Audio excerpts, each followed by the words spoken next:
All right. Well, hopefully you're getting pretty good at complex numbers. Today we kind of take a little easier look at it. We're just going to say, hey, how can we use the equality of complex numbers to kind of solve for variables or work with these little things? So there's one complex number, there's another complex number. And remember, to be a complex number, the A and the B are defined as real numbers. So we got to come up with real numbers.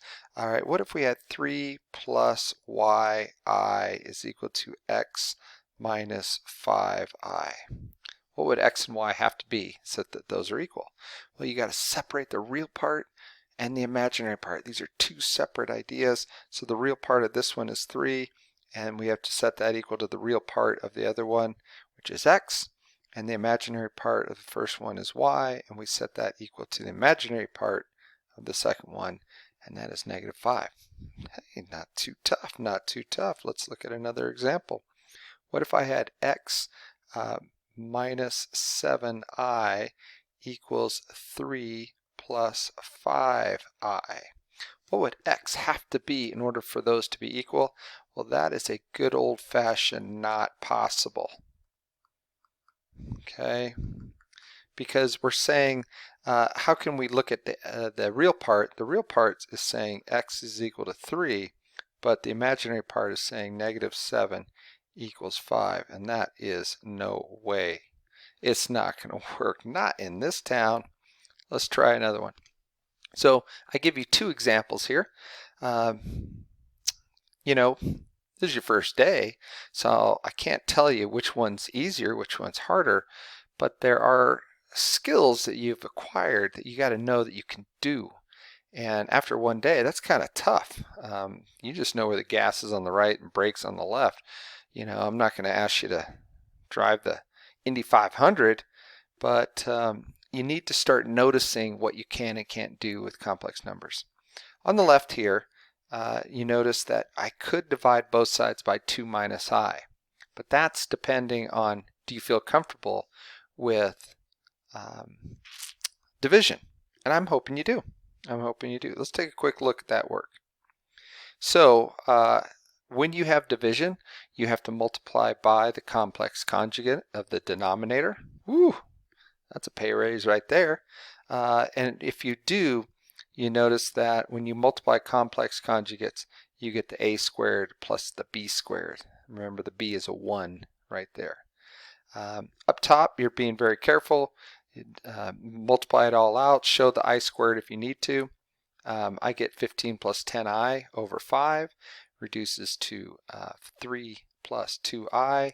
When we equate the real part, we get x equals 3, and the imaginary part y equals 2. So sometimes a little bit of work goes a long way. Let's see what happens on this other side. There's nothing really, we can't divide by one variable or the other, so we kind of just multiply it out, thinking in the long run we'll set the real part equal to the real part, imaginary part equal imaginary part. I would highly recommend you feel pretty comfortable with this.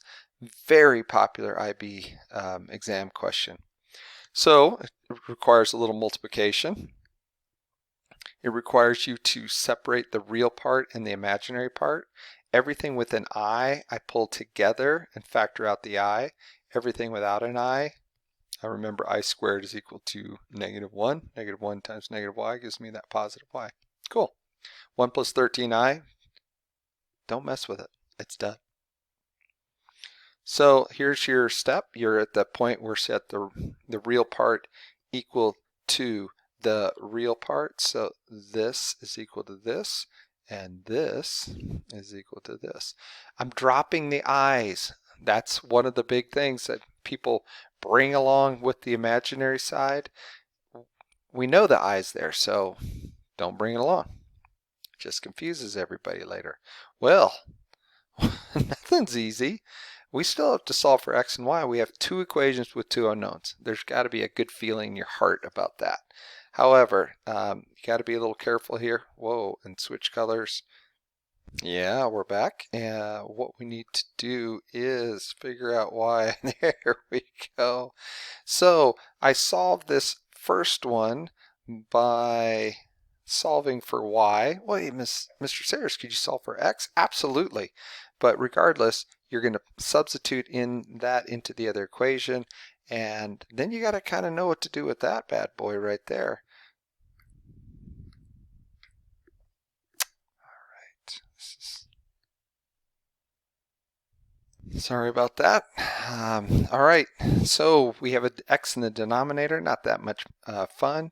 So we are going to just multiply both sides by x. When you multiply both sides by x, everything gets multiplied. We get a quadratic. Man, I'm shooting for 3x and x. This is how I factor them. I think about 10, 2, 5, 1, 10. Turns out that works. Solve for x. And I get my two answers. If I stop there, like an SAT Part A, I am not doing so hot because I got to plug that in and figure out my y value. Where do I plug that in? To where we know what x is, and plug that in and get our y value. All right. So they read a little different, but they all end up being the same thing. Get one side done, get the other side kind of done, and set the real part equal to the real part, imaginary part equal to the imaginary part. I've multiplied some things out on the left, and I organized all the real parts and the imaginary parts on the right. So my next thing is I set the real part equal to the real part and the imaginary part equal to the imaginary part. Same dance. We're going to get one equal to a variable and just plug that into the other side. I think you can take it from here. So don't be afraid, just organize. It's all about getting organized at the beginning of these problems and spelling it correctly. There you go. All right, so they get a little funkier. Yeah, my handwriting is okay, and this is certainly the 1 plus I is throwing me, the a plus bi is squared. I think I can do that, but I'm going to take care of this denominator. So we do that by that really cool rule of multiplying by a fancy one. All right, well, it just so happens these are all typed out nice, but I wanted to show you I did it. It just got really messy at the end. I did get it right, which I was psyched, but I'll just show it to you nice and neat like this. So you can predict on the bottom of this. They kind of real nice and showed you what you get. Remember, the I squared is equal to -1. 9 plus 49 is our 58. Now maybe you see why they didn't multiply the 9 out first, because that certainly cancels that out and that makes it a little bit easier to work with. Over on the left, not to be forgotten, a plus bi times a plus bi. So you got to get used to this. You got to go fast and maybe notice the answer, because you're probably going to be asked to do it quite a few times to know that that is the same thing as that. I don't know. We clean up a little bit on the right. 3/9 over 7/9. That's pretty awesome. Wow. All right. And we break that up into the real part and the imaginary part. Bear with me here. Let's see if we can do this. So we have 1 plus 3/9. 3/9 is 1/3. 1/3 plus 1 is 4/3. And we have 7/9 plus I plus 1i. That's 9/9. 9 plus 7 is 16. 16/9. Well, there you go. You've got the real part equal to the real part, and the imaginary part equal to the imaginary part. Maybe you notice that this looks a little bit like the one we had, where we had the AB, we had the XY. Maybe this is only the second one, but please notice that a nice little substitution here is wow, solve for B, and then we're going to just substitute that in. Now I'm doing this one for you because I think this is too much. It would be great if we all had all the time in the world to go through and do all these problems. But if you're okay with me telling you the steps mentally, then you know, you can take your time and work through the algebra also. So when we plug that in, it doesn't look that beautiful yet, but just don't be scared. You got to keep going. So that's obviously 64 over 81/8. And man, does that like to jump. So there you go.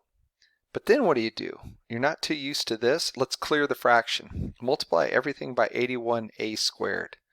Okay. And now you're really questioning it. Have you seen problems like this too much? Can we factor anything out? It is a disguised quadratic. Maybe you see it, maybe you don't. But I use the quadratic formula in this case, where a is 81, b is negative 108, and c is negative 64. And you're going to get two solutions, and they're both equal to a squared. Okay, not a, but a squared. They went ahead and factored it. They're better at factoring than I am. And so when you do this, you get the a squared equals 16/9. That's coming from this one. What they didn't do on this one is say that a squared could have equaled negative 4/9. I think that's interesting that they didn't do that. There's nowhere in here that says, I guess they imply it when they say z is a complex number and a must be a real number, so they get rid of that. This actually, if you solve it and use complex numbers, you do get the exact same solutions as what you'd get with this. Kind of interesting. So when we solve that, we can get two values for a, 4/3 and negative 4/3, and once you plug that in, you get your two b values that love to jump there. So when you clean it all up, we have two values that work. Certainly worth your time. 12 minutes, not too bad.